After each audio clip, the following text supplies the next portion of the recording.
Salut Sophie, Et salut Florian. et bonjour à tous et à toutes et bienvenue dans le Courrier de la Sterne. On va revenir sur nos 7 derniers jours et sur notre découverte ornithologique qui nous a le plus marqué. C'est tout de suite dans le Courrier de la Sterne.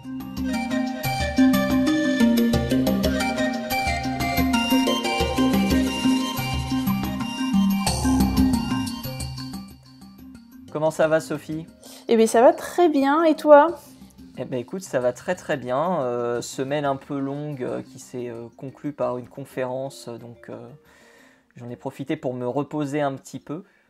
Ah mais c'est super ça. Une Et toi, conférence du sur coup, quoi? conférence sur les corvidés. Ah voilà.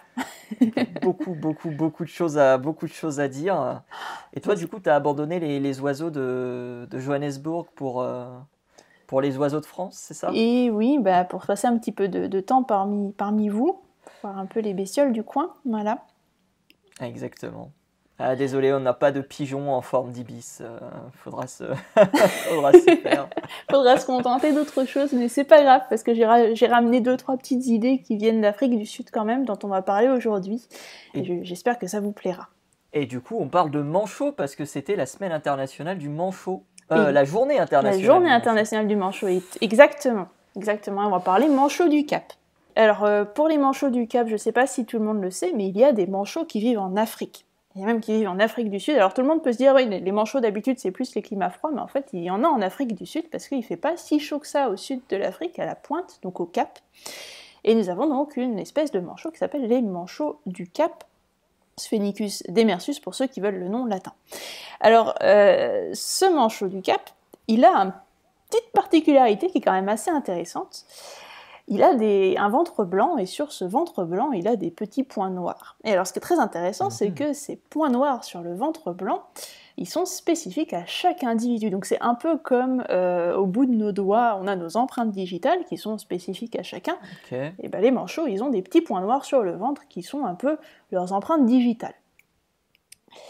Et donc en fonction de la répartition de ces points noirs, on peut savoir à qui on a affaire, à quel manchot on a en face de nous.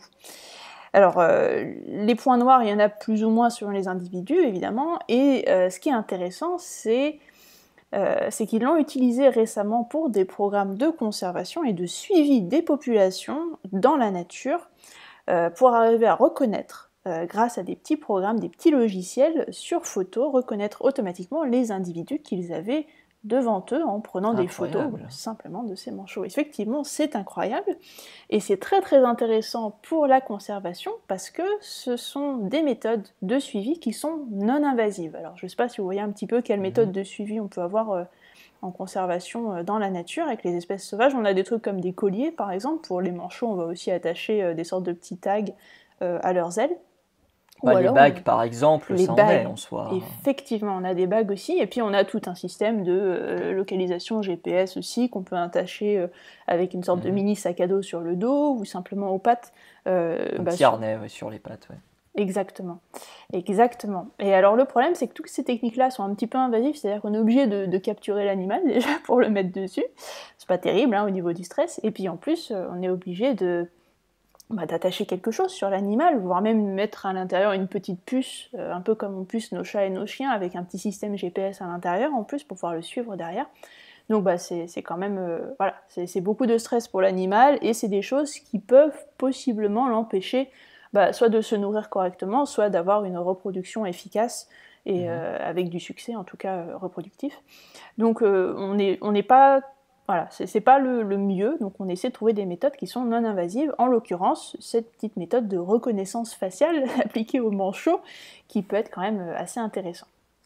Alors, donc ces taches, elles sont sur le ventre, c'est ça? Exactement, c'est sur le ventre. Okay. Alors les manchots du Cap, je sais pas si vous voyez, mais en gros, c'est pas très grand un manchot du Cap, hein. Ça fait 50 cm en hauteur au maximum, c'est pas très grand. Ça a la tête noire, les ailes noires et le ventre blanc. Et donc c'est sur ce ventre blanc qu'on va se concentrer, parce qu'en plus, ce qui est très bien, c'est que c'est un gros contraste entre le ventre tout blanc et les petits points noirs qui sont dessus, donc c'est assez facile à reconnaître par ordinateur, pour arriver à déterminer les tâches sur les manchots. Et donc ils ont, je crois que c'était en 2004, pour la publication originale, ils ont donc mis au point ce petit logiciel de reconnaissance faciale appliqué aux manchots, qui est quand même assez incroyable, et qu'ils ont testé en zoo et en aquarium, du moins pour les manchots en tout cas.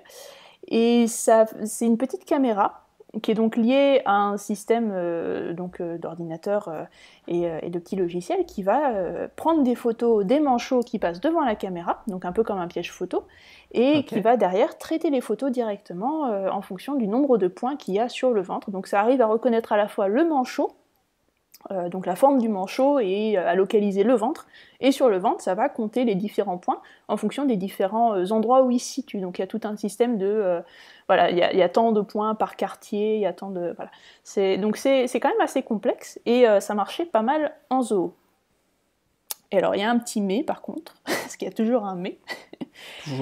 Toujours, c'est que quand ils ont voulu l'appliquer dans la nature, en se disant on va le mettre donc en Afrique du Sud, il y a plusieurs colonies sur la côte, on va donc tester ça sur une des îles au large des côtes sud-africaines, donc au large du Cap. Et ils ont installé leur petite caméra dans la nature sur ce qu'ils appellent des highways, donc c'est des endroits où je ne sais pas si vous connaissez un peu la biologie des manchots, mais en gros, les manchots, quand ils vont manger, quand ils vont pêcher, en fait, ils se déplacent en colonie, en quelque sorte, ça vit en colonie, hein, c'est des animaux qui vivent en groupe. Donc ils vont tous pêcher en même temps, et ils reviennent tous de la pêche en même temps. Donc et ils ont des zones spéciales où ils vont rentrer dans l'eau et où ils sortent de l'eau. Et donc ils ont décidé d'installer les caméras à cet endroit-là, évidemment, c'est là où les manchots marchent, et donc on les voit passer. Sauf qu'il y a eu quelques soucis, c'est-à-dire qu'en fait, ils n'ont pas attaqué les caméras, hein, c'est pas comme les hornbills, mais ces manchots-là... Les calao, du coup, les hornbills. Oui, les calao, autant pour moi, je suis désolée, les mots anglais, des fois, ils passent dans le discours. C'est pas grave. Je bosse un peu en anglais d'habitude, donc c'est pour ça.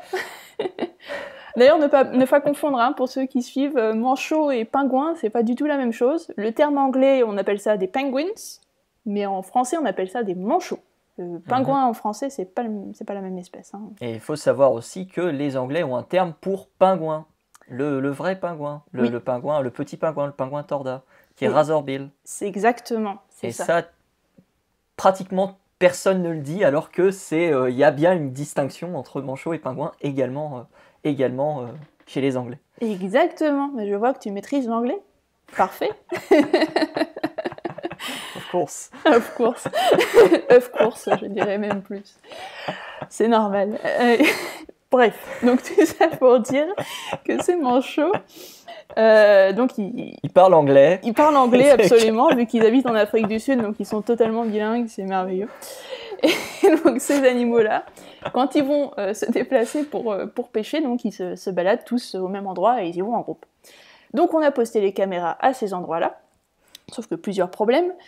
En zoo ou en aquarium, c'est assez simple de les prendre en photo parce que les animaux ils sont assez proches, ils sont assez espacés, ils vont pas forcément tous se nourrir en même temps non plus parce que c'est les soigneurs animaliers qui viennent les nourrir, donc en fait ils sont plutôt assez espacés dans leur espace, ils sont jamais vraiment en groupe bien serré. Sauf que dans la nature, les manchots, ils se déplacent en groupe bien serré. Donc en fait, quand on essaie de prendre des photos des manchots, on se retrouve avec un groupe. En fait, il y a 25 manchots sur la photo. Exactement. Alors il y a quelques soucis pour l'ordinateur pour arriver à différencier les individus. Donc quel manchot s'arrête où par exemple. Et puis après, il y a d'autres petits soucis aussi, c'est qu'en captivité, les manchots, ils sont super bien soignés, ils sont propres généralement, parce que on essaie de faire en sorte que leur enclos reste bien propre, bien nickel, qu'il n'y ait pas trop de fientes, etc. Mais dans la nature, les manchots, ils ont de la gadoue, ils se mettent sur le ventre, notamment quand ils sont dans leur nid, parce que c'est comme ça qu'ils défendent les nids, hein, ils se mettent sur le ventre, le bec vers l'extérieur, et voilà, c'est la défense du nid. Donc le ventre est sur le sol, donc il est bien crade le ventre, hein, il est bien brun, il n'est pas bien blanc avec des taches noires dessus. Hein. Là on est plus sur un fond marronasse, grisâtre, avec quelques taches noires. Donc évidemment, quand l'appareil arrive, prend des photos et essaie de différencier les taches noires des taches de saleté, ça marche pas. Ça marche pas très bien. Ça marche pas super. Et puis pareil, il y a les conditions météo. Si tu rajoutes en plus par-dessus les conditions météo, parce qu'en zoo, en aquarium, qu'est-ce qui se passe ? T'as un enclos qui est fermé, T'as les lumières au-dessus, donc c'est toujours bien éclairé, t'as pas de pluie, t'as pas de brouillard, t'as pas tous ces embruns qu'il y a sur le bord des plages, sur la mer, en haute mer, pour le coup, c'est une île, donc évidemment on a toutes ces conditions climatiques réunies qui sont absolument atroces pour prendre des photos et qui n'aident pas du tout à la détermination de l'animal. Donc ce qui se passe, c'est qu'en fait en zoo ou en aquarium, tu arrives plus ou moins à déterminer les manchots assez facilement, et finalement le boulot de l'appareil, de la caméra est simplifié, mais quand tu les mets dans la nature, finalement l'appareil arrive à identifier les manchots à peu près une fois sur 3, ce qui est pas top. Mais du coup, on peut reconnaître chacun des individus. Aucun individu ne va avoir des taches au même endroit sur le ventre ou le même nombre. On peut vraiment différencier chaque individu du... Alors, à peu près. Il y a quelques petites exceptions quand même. D'une, quand ils sont tout jeunes, les manchots, quand c'est leur premier plumage d'adulte, ils n'ont pas exactement la même coloration que les adultes qui ont déjà 2 ans. Donc c'est un peu plus compliqué et ils vont perdre des taches ou en gagner aussi. Ça peut changer dans leurs premières années. Et surtout, il arrive aussi que certains oiseaux, même adultes, lors de la mue, perdent certaines plumes et finalement, quand elles sont remplacées, elles sont plus exactement de la même couleur. Donc là, ça va aussi être un petit souci derrière, parce qu'il y a des individus qui vont perdre des taches ou qui vont en gagner. C'est plutôt rare, mais ça arrive. Donc ça, c'est un autre problème. Donc du coup, vous arrivez quand même à différencier certains individus. Est-ce que ça fonctionne, ce système-là? Parce que tu dis qu'il fonctionne une fois sur 3, mais du coup... dans la nature, ça va être une fois sur 3. En captivité, on a à peu près 80-90% de réussite. D'accord. Donc c'est pas mal. Mais voilà, dans la nature, par contre, c'est pas top. Mais ce qui est quand même très bien avec ce système-là, c'est que ça donne... c'est un premier pas vers un système non invasif de suivi des populations dans la nature. Et ça, je trouve quand même que c'est à noter. Donc pour moi, c'est intéressant. Et j'espère que ça pourra être amélioré dans les années suivantes. Alors peut-être en prenant en compte ces histoires de la température, enfin l'humidité ambiante, la pluie, le brouillard. On arrive à gérer ça un petit peu mieux avec les caméras de nos jours. Peut-être que du coup, en améliorant les histoires de contraste, de luminosité sur l'appareil lui-même, on pourra arriver à avoir des choses qui sont plus faciles, plus nettes, plus faciles à déterminer pour l'appareil. Et puis derrière, on pourra peut-être mettre en place des histoires de deep learning qui permettront aussi aux appareils d'arriver à déterminer ce qui est un manchot ou pas, et puis si c'est une tache noire ou si c'est une tache de saleté, par exemple. Oui, parce que tu parlais justement de ça, il y a une autre méthode qui est arrivée à peu près il y a 2 ans, c'est l'IAM, qui est l'Individual Acoustic Monitoring, qui consiste à identifier individuellement les oiseaux par leur chant. Ça se fait notamment chez les pipites, par exemple, où on peut réussir à identifier un oiseau précisément, uniquement avec son chant.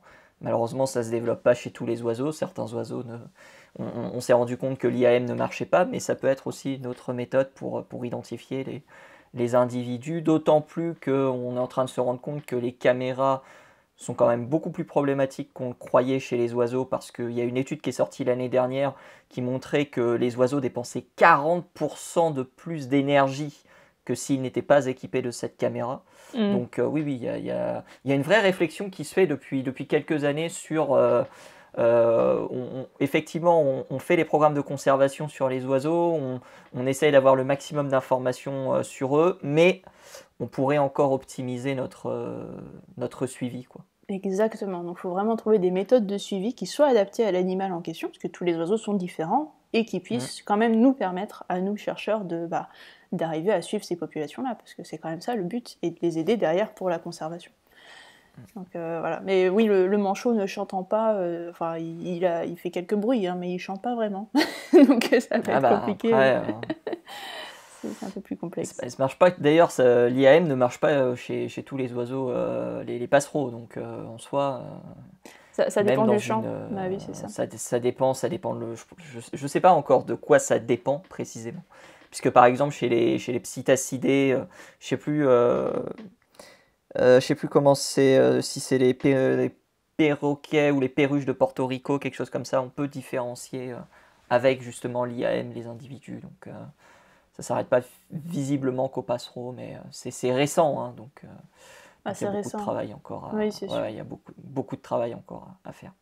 Ouais, c'est bien. Mais c'est bien, moi je trouve que tous ces développements sont absolument incroyables pour la suite, ça donne beaucoup d'espoir. Ah, Mais clairement. Ça j'aime beaucoup. Clairement. Donc voilà, c'est pour ça que je voulais en parler aujourd'hui, je trouvais l'idée intéressante.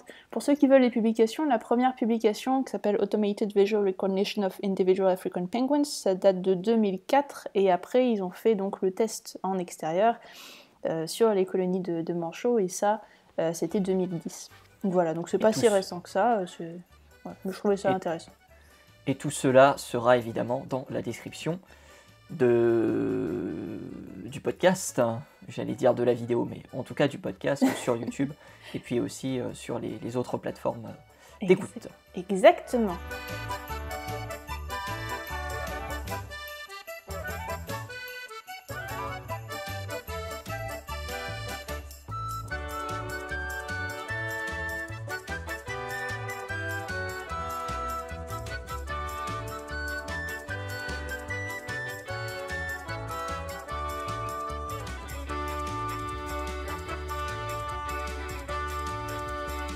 Bon, et toi alors du coup, qu'est-ce que tu nous as trouvé cette semaine? Alors, on va rester au bord de mer et je vais te proposer une... je sais pas si tu recherches un travail en ce moment. Ça ira. Il faut savoir que la ville de Blackpool, qui se situe en Angleterre, donc c'est pas très très loin de Manchester, c'est un peu plus au nord de Manchester, a fait une demande de travail insolite. D'accord. C'est de l'effarouchage de goélands, parce que le problème de la ville de Blackpool, et notamment du zoo de Blackpool, c'est qu'ils sont envahis de goélands. Et j'en rigole parce que c'est incroyable. La proposition de travail, c'est se déguiser en aigle pour faire fuir les goélands. Oh, ça c'est pas mal. Ce n'est pas une fake news. Je précise, ce n'est pas une fake news. Ça y ressemble. C'est vraiment une proposition de travail qui a été proposée par la ville de Blackpool, par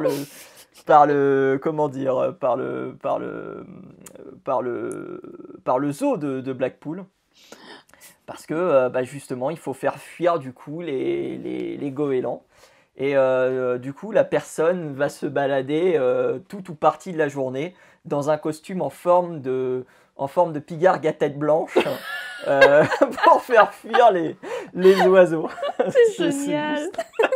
C'est juste incroyable. Oh, et bon, après, ils sont pas dupes, ils se sont dit qu'en réalité, c'était pas trop le costume qui allait faire fuir les oiseaux, c'est plus le mouvement du mec qui est dedans. Oui, non, ça... Alors sache quand même qu'il faut des qualités pour avoir ce travail. Oui, attention. Qu'est-ce qu'ils ont listé alors? Oui. Alors il faut être convivial, bien évidemment. Oui. Il faut être énergique. Il faut bouger. Il faut être flexible. Il faut aussi axer sa communication avec les visiteurs, parce que je pense que les visiteurs, quand ils vont voir ça, ils vont bien se marrer. Ils vont se poser des questions, ça c'est clair. Et il faut être extraverti, parce qu'il faut être à l'aise dans le costume d'oiseau. Oh la vache. En même temps, tu vas te balader toute la journée avec ce costume en plastique. C'est incroyable. Donc voilà, c'est payé environ 10 € de l'heure apparemment, d'après ce que je vois. C'est pas si mal pour un costume d'oiseau. Ouais, c'est vraiment bien. Après, c'est un job saisonnier, donc. J'imagine. Bon. Mais voilà, la ville de Blackpool ne manque pas d'idées pour faire fuir ces goélands. Mais il faut savoir qu'on utilise beaucoup finalement le fait de se déguiser en oiseau pour pouvoir justement, notamment lors des programmes de conservation et de réintroduction, éviter le mode empreinte. C'est notamment le cas chez les grues blanches. Donc les grues blanches, qu'est-ce que c'est? Ce sont les grues que l'on trouve en Amérique du Nord. Et les grues blanches ont eu une grosse diminution à partir du 19e, 20e siècle où elles étaient chassées. Il restait principalement 22 oiseaux en 1942. Et à partir des années 70, on a commencé à mettre en place un programme de réintroduction de ces oiseaux. Et il s'avère aujourd'hui que ces oiseaux la population actuelle de ces oiseaux est estimée à plus de 700 oiseaux qui sont en liberté. Alors donc c'est pas extraordinaire comme chiffre, Non, mais ça reste quand même un sacré travail sur les 50 dernières années. D'ailleurs, le programme qui a été mis en place par les biologistes de l'USGS en compagnie avec le centre de recherche de Patuxent Wildlife, hein, qui se situe donc aux États-Unis, c'est terminé. Alors je ne sais plus s'il s'est terminé il y a 3 ans ou il s'est terminé l'année dernière, mais en tout cas il s'est terminé. Preuve que comment dire, le programme de conservation a été un succès. Mhm. Et il faut savoir du coup que pour éviter que les jeunes grues s'imprègnent des humains, eh bien les personnes qui étaient responsables du programme se déguisaient en grues. Donc elles portaient un vêtement tout blanc, un peu comme les volcanologues arpenteraient les volcans, et tenaient avec la main gauche ou la main droite eh bien, une tête en forme justement de grue blanche qui ressemble un peu finalement à la grue cendrée, hein. La grue blanche, il n'y a pas spécialement de Ouais. véritable différence. Il y a quelques différences, notamment au niveau de la tête, mais vraiment, ça ressemble vraiment à de la grue cendrée. Et donc, D'accord. ils utilisaient ce système pour nourrir les jeunes grues. Et ensuite, ils utilisaient aussi tout ce qui était un peu planeur pour pouvoir justement permettre à ces grues d'apprendre à voler, toujours déguisées en grues. D'accord. Donc les grues suivaient un planeur et suivaient aussi maman grue qui était dans le planeur pour pouvoir justement apprendre à voler. Et tout ça pour éviter le mode empreinte. Le mode empreinte, hein, c'est en gros le premier individu ou le premier sujet en mouvement, puisque je vous raconterai une anecdote un petit peu juste après, qu'un oiseau voit, il le prend automatiquement pour son parent et donc va s'amuser à le suivre. Ce qui a donné d'ailleurs une expérience très drôle de Konrad Lorenz, qui a fait ça avec des oisillons et un train électrique qui faisait des cercles. Et Ouais. les oisillons, lorsqu'ils sont nés, ils suivaient le train électrique, Oh, les puisque pauvres. justement, ils étaient imprégnés du fait que, bah, comme c'était un objet qui était en mouvement, Hmm. eh ben, ils suivaient comme si en fait c'était leur mère. Donc voilà, le mode empreinte qu'on retrouve chez tous les oiseaux. Hmm. Justement, rebondissant un petit peu sur la conférence Corvidé, ce serait justement parce que des oiseaux ont été imprégnés, c'est-à-dire élevés par l'homme, Ouais. que certains corvidés auraient perdu la peur de se confronter à l'humain et se mettraient parfois à attaquer pour protéger notamment sa progéniture ou son nid, les personnes qui passeraient par là. Donc voilà, c'est aussi comment dire, une certaine hypothèse qui est formulée sur pourquoi certains corvidés sont agressifs et défendent leur nid ou leur petit ardemment, quoi. D'accord. Oui, non, bah c'est logique en fait, hein. Oui, oui, c'est Frédéric Giguet qui, je crois, disait ça dans une de ses conférences, si je dis pas de bêtises, qui est ornithologue du coup au Jardin Ouais. des Plantes de Paris. Et donc c'était, je pense, quelque chose d'assez intéressant qui devrait être creusé parce que il y a beaucoup de. Est-ce que ça peut être par exemple la même chose chez les rapaces, puisqu'on a parfois des rapaces qui se mettent à attaquer comment dire, des humains. Ça peut être aussi le cas. C'est une Donc je bonne pense qu'il y a pas mal question. de choses à voir. Donc voilà, à partir d'une blague, et ben, on est remonté sur quand même un programme de conservation qui a bien marché et qui, comme je l'ai dit, a terminé sa course il y a 3 ans. Il y a 3 ans, 2019, mars 2019 pour être précis, donc 4 ans même. Hmm. Donc 700 grues blanches désormais en vol aux États-Unis. On espère évidemment qu'il n'y aura pas la possibilité, enfin il n'y aura pas d'autres programmes de conservation, ce qui voudra dire que celui-ci a bien marché. Conservation et réintroduction, puisque les oiseaux étaient réintroduits à l'état sauvage. Oui, bah après, ça fait partie, tout ça, des problèmes de conservation. De toute façon, la réintroduction, c'est un tout, hein. Ça fait Oui, partie bien sûr, du programme en bien lui-même. sûr, bien sûr, bien sûr.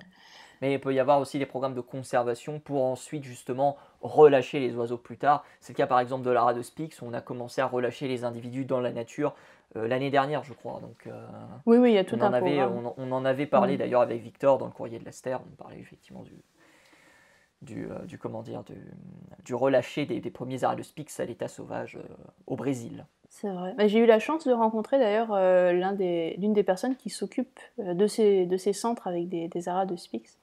Et c'était très très intéressant de discuter avec lui évidemment, et une connaissance des perroquets en tout cas, assez incroyable, vraiment. C'était en Afrique du Sud, parce qu'il y a eu Belgique, il y a eu Pairi Daïsa qui était aussi... C'était en Afrique du Sud effectivement, mais la personne revenait d'un voyage, donc je pense qu'elle était juste de passage. Donc voilà, un petit peu. Donc si jamais tu ne sais pas trop quoi faire de ton été, eh bien sache que tu peux postuler dans la merveilleuse ville de Blackpool pour pouvoir... Ah mais c'est trop bien. Comment dire, je vais te montrer la photo. Peut-être qu'elle fera d'ailleurs, fera peut-être la photo de l'épisode de l'oiseau que tu comptes mettre Ah mais tellement. Oh bon sang. Ah, sur la pochette. Mais... Ah, il y a de la mascotte là. C'est incroyable. C'est incroyable. Ça aurait été encore plus drôle qu'elle se déguise en goéland.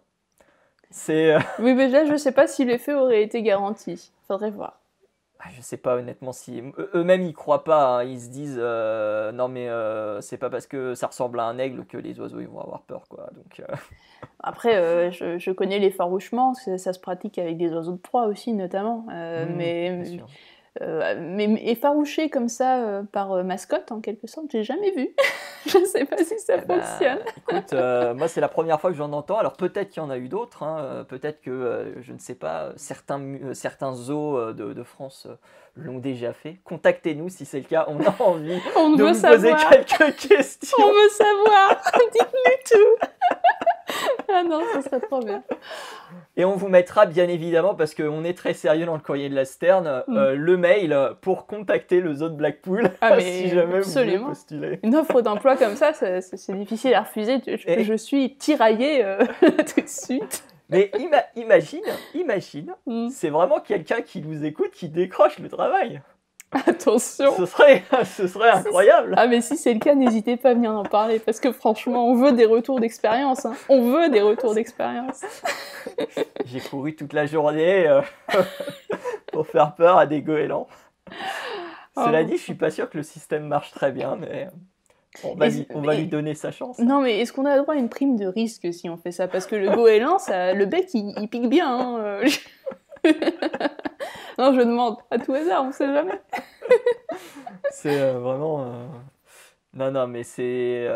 En gros, il disait le costume est pour reprendre un peu les mots je crois que c'est du directeur du zoo, il disait que le costume est quelque chose que les goélands n'avaient jamais vu auparavant. En même temps, tu m'étonnes. On peut pas leur en vouloir. Et il disait, en tant qu'oiseau intelligent, normalement, il devrait pas trop les aimer. Ah oui, j'ai oublié de rajouter un truc que justement le directeur dit. Je crois que c'est le directeur. Le costume fait un son lorsque la personne se déplace. donc tu vas non seulement avoir quelqu'un qui va être habillé en aigle, et en plus cette personne elle va faire un bruit lorsqu'elle va marcher. C'est comme les chaussures de clown, tu sais. C'est incroyable. Voilà. Ah ouais, donc voilà un petit peu cette petite histoire que je voulais vous raconter. Alors je ne sais pas jusqu'à quand vous pouvez postuler, ce n'est pas dit. On vous mettra le lien de l'annonce de toute façon. Ah bah oui, le lien de l'annonce, ce serait dommage de rater ça. Et évidemment, il y a des informations additionnelles si vous parlez anglais, bien sûr. Inutile de vous dire qu'il faut parler anglais. Mais est-ce qu'il faut parler anglais aux goélands, ou alors est-ce qu'on peut leur dire dégager en français? Ça marche aussi? Je sais pas du tout, honnêtement. C'est pas dit. Je sais pas. C'est une information importante. Bon, enfin voilà, proposition de travail bien marrante pour cet épisode, pour terminer cet épisode. Bon. Eh ben merci beaucoup pour ce bon fou rire, c'était très bien. Eh ben écoute, merci aux autres Blackpool de nous avoir autant divertis sur cet épisode. Ouais. Et puis bien évidemment merci à toi Sophie pour ces petites anecdotes sur les manchots. Tu nous as bien fait rire aussi avec le fait que les vidéos reconnaissent pas toujours les manchots qui passent. Les aléas du travail, j'ai envie de dire. Et des aléas, on en aura peut-être l'occasion de vous en raconter dans le prochain épisode du Courrier de la Sterne. C'est la semaine prochaine avec notre fait ornithologique qui nous aura le plus marqué. D'ici là, portez-vous bien. On le rappelle que vous pouvez nous retrouver également donc sur Spotify, sur Deezer, sur YouTube, sur d'autres plateformes de streaming. On vous invite évidemment à aller voir tout ça. Et on vous dit bien évidemment à la semaine prochaine. Salut à tous, salut à toutes. Bonne semaine!